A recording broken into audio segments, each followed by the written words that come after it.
बच्चों आज हम सीखने जा रहे हैं जो परिमेय संख्या होती है जिसका कि दशमलव प्रसार अशांत आवर्ती होता है। ठीक है, परिमेय संख्या की पहचान क्या है, दशमलव प्रसार से हम पता करते हैं। ठीक है, एक तो कौन सी वाली, शांत दशमलव। शांत दशमलव का मतलब जैसे माना 1.5 है, इसको शांत दशमलव बोलते हैं। ठीक है, यहाँ पर ये क्या हो गया, खत्म हो गया। या 0.24 है माना, ये भी शांत दशमलव है, खत्म हो गया है। ठीक है, तो ऐसी संख्याएं क्या होती हैं, परिमेय संख्याएं होती हैं। ऐसी संख्याएं क्या होती हैं, तो जिनका दशमलव प्रसार शांत होता है। ठीक है, वो संख्याएं परिमेय होती हैं।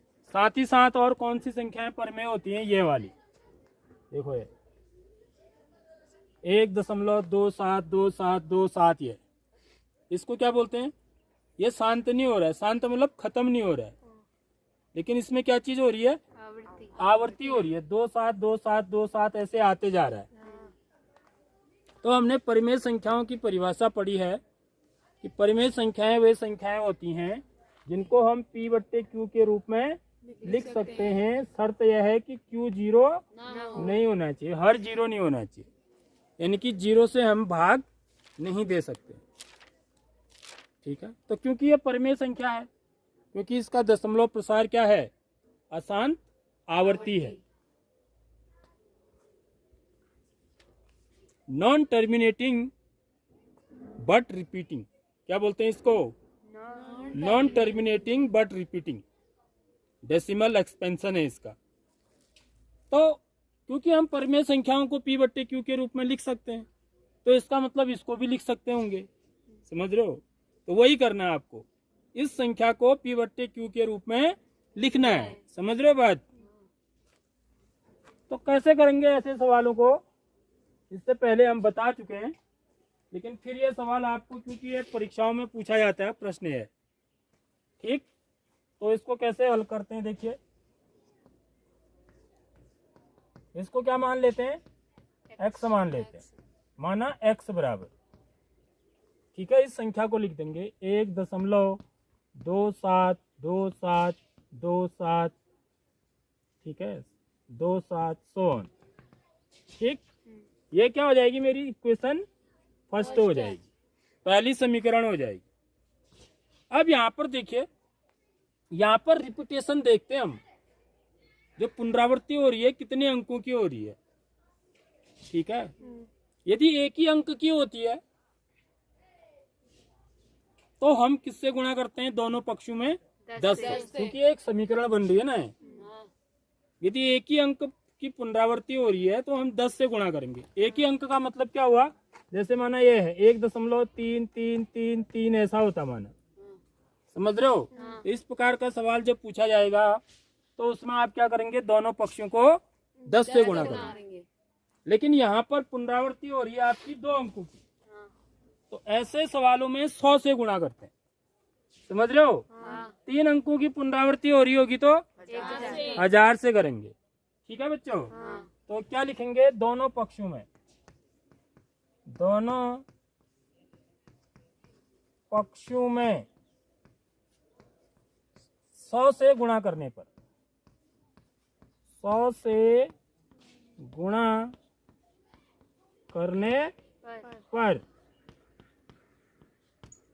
तो इसको 100 से गुणा करेंगे तो ये क्या हो जाएगा बच्चों, 100x हो जाएगा। ठीक है, समझ रहे हो बात।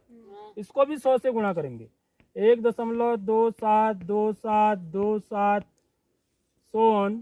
ठीक है, कोष्टक लगा लो ऐसे, गुणा 100। ठीक, अब जब इसको 100 से गुणा करेंगे तो 100 से गुणा करने में दशमलव कितने अंक आगे चला जाएगा, 2 अंक आगे चला जाएगा।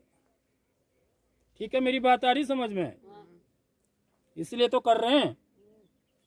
तो ये कितना हो जाएगा, 100x बराबर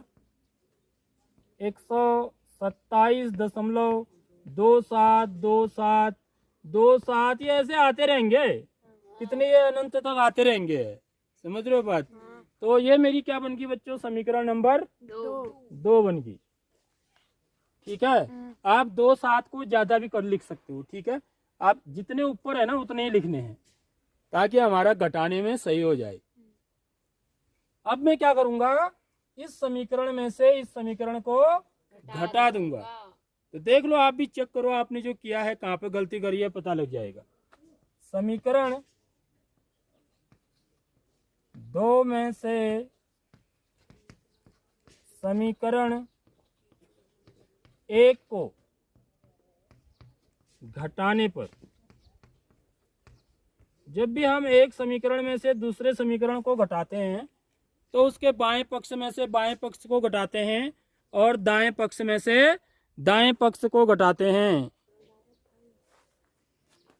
समीकरण 2 में से समीकरण 1 को घटाने पर देखो घटाते कैसे हैं, जो मेरा लेफ्ट हैंड साइड है बाएं पक्ष में से बाएं पक्ष को घटाते हैं और दाएं पक्ष में से दाएं पक्ष को घटाते हैं। तो मैं क्या लिखूंगा घटाने पर, 100x, ठीक है, ऋण x, ठीक है, इसमें से इसको घटा दिया, बराबर ये क्या है 127.272727 डॉट डॉट, ठीक है, में से किसको घटाऊंगा बच्चों, ऋण, ठीक है, डॉट डॉट है बीच में, 1 कोष्टक में लिख लो इसको, ठीक है, ज्यादा अच्छा रहेगा, 1.272727 डॉट डॉट। यहाँ जितनी बार लिखा है ना आपने उतनी बार ही यहाँ भी लिखो। अब हम गलती क्या करते हैं बच्चों, एक तो आपने यहाँ पर x नहीं लिखा था, आप देखना जरा, ठीक है, क्योंकि ये 100x है, ये क्या है x है, x का मतलब 1x, तो 100x में से 1x घटाएंगे तो कितना आएगा, 99x आ जाएगा।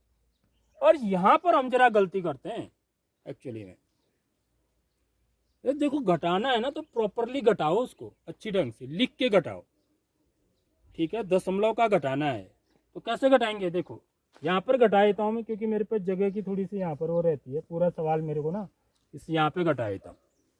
तो ये क्या है, देखिए ये वाली संख्या को लिखूंगा पहले 127.272727 डॉट डॉट, ठीक है, और नीचे क्या लिखूंगा, देखो अब दशमलव के नीचे दशमलव लिखते हैं, कभी भी हमेशा घटाने में या जोड़ने में दशमलव के नीचे दशमलव लिखा जाएगा, ठीक है।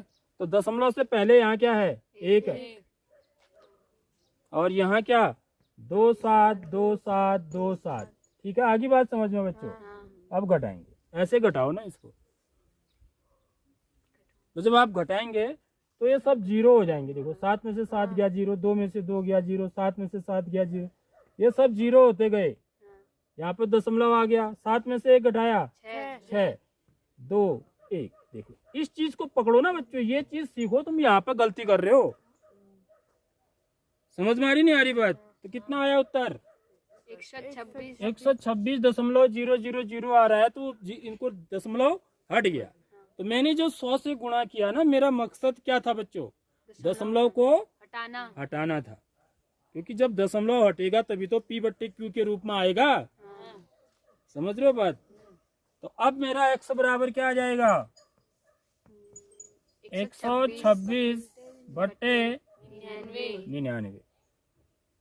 अब ये कटता किसी से, 6 2 8 और 1 9। देखो ये 3 से कट रहा है, 3 से कट रहा है ना, 3 चको 12, 3 दूनी 6, ये भी 3 से कट रहा है, 3 3 9, 3 3 9। अभी भी और भी कट रहा है, देखो ये अभी भी कट रहा है, किससे, 3 से ही कट रहा है, 3 कम 3 और 1 4, 3 चको 12, 3 से कटा तो कितनी बार, 11 बार। अब नहीं कट रहा, तो x की वैल्यू क्या आएगी, x बराबर कितना आ गया, 14/11। तो वो इसको यदि मैं p/q के रूप में लिखूंगा तो इसका जो मान होगा 1.272727 डॉट डॉट, तो ये कितना आएगा बट्टे p/q के रूप में, 14/11 आएगा। आगे बात समझ में है। अब आप इसकी जांच भी कर सकते हैं, जांच कर सकते हैं कि क्या ये गलत है या सही है। जांच कैसे करेंगे बच्चों? यहाँ पर भाग देना तो आपको आता ही है ना। जिसको भाग देना नहीं आता है तो उसकी बात नहीं कर रहा हूँ मैं, जिसको भाग देना आता है तो उसकी बात कर रहा हूँ। तो भाग देगा वो 11 का भाग किस में दे दो? 14 में दे दो। ठीक है, अभी सच्चाई पता लग जाएगी कि यह जो है सही हो रहा है या गलत हो रहा है। तो सबसे पहले कितनी बार जाएगा भाग? एक बार। 11 कम 11 घटाएंगे, 4 में से 1 गया 3। ठीक है, अब लेकिन मेरे को दशमलव में भी लिखना है तो मैं यहाँ पर दशमलव लगाऊंगा। ठीक है, देख लो, सीख लो दशमलव का भाग कैसे करते हैं। तो यहाँ क्या लगा देते हैं बच्चों? जीरो। जितनी मर्जी चाहो, समझ रहे हो। लेकिन मेरे को दशमलव के 1-2 स्थानों तक निकालना है मान, ज्यादा नहीं। मेरे को देखना है कि 1.27 आता है नहीं आता है, समझ रहे हो बात। और खत्म भी नहीं होना चाहिए। तो देखिए, तो अब ये पहला 0 उतारेंगे तो कितनी बार जाएगा भाग? 2 बार। 11 दूनी 22। फिर 10 में से 2 गया 8, 2 में से 2 गया 0। अब क्या उतरेगा? ये वाला 0 उतरेगा। अब कितनी बार जाएगा? 7 बार। 11 7 77। फिर क्या उतरेगा? 10 में से 7 घटाएंगे 3।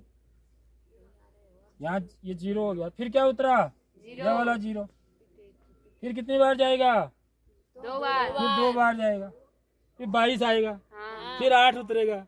फिर 11 7 77, 7 बार जाएगा। समझ रहे हो बात? ये खत्म भी नहीं होगा कभी।